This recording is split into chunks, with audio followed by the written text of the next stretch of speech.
talk about women. If Vice President Biden follows her advice, Paul Ryan may have a lot of explaining to do.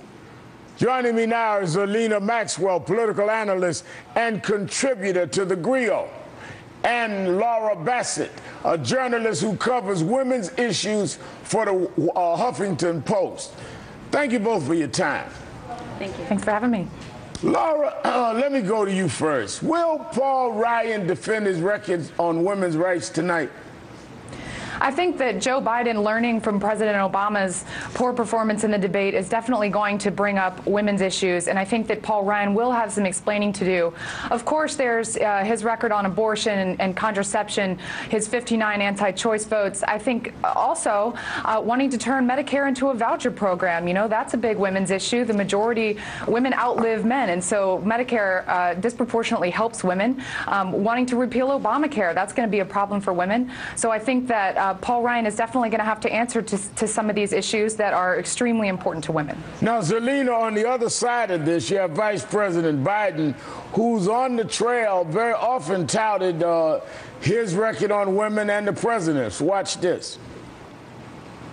I feel, as Barack does, this passionately, where my granddaughters have every single solitary right and opportunity my grandsons have.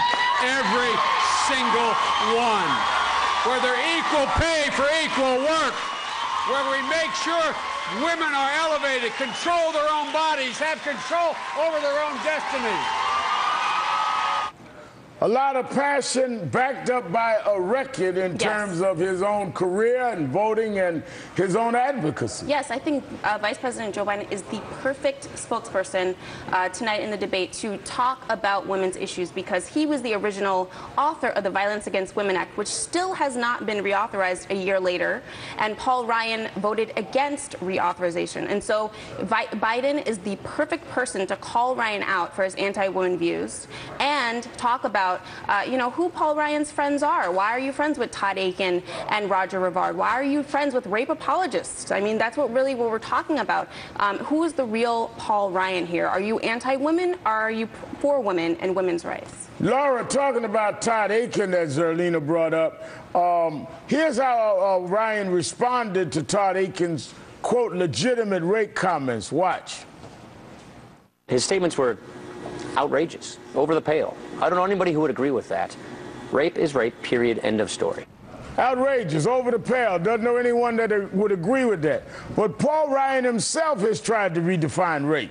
In 2011, he co-sponsored 2 bills with the same Congressman Todd Akin, prohibiting federal funding of abortion.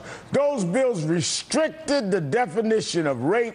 They used the term forcible rape as the only exception for the ban. The word forcible was later removed from the bill, but he and Akin signed on before the language was changed. According to Ryan, unless it's forcible rape, it's not legitimate rape. How do you distinguish rape from forcible rape? I think that's a really good question. Of course, forcible should be in the very definition of rape itself. Nobody wants to be raped, and I think that what gets lost among the outrage at all these comments, of course, Akin's comment about women's bodies, shutting down pregnancy, and this new comment about women who rape easy.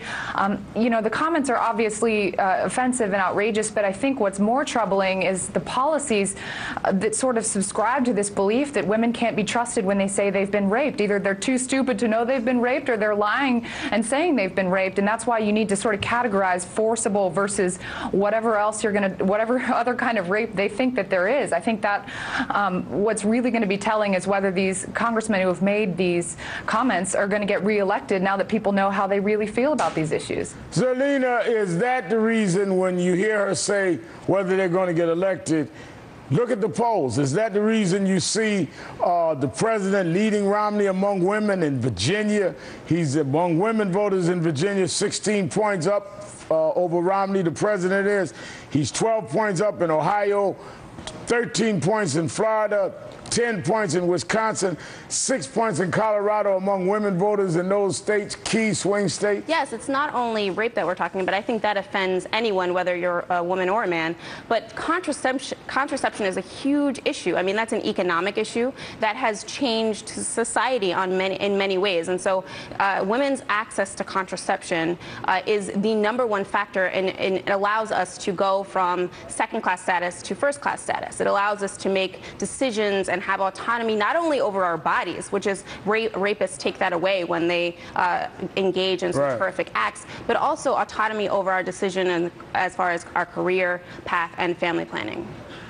Laura Bassett and Zerlina Maxwell, thank you both for your time. Thank you. Thank you. Coming up, moderate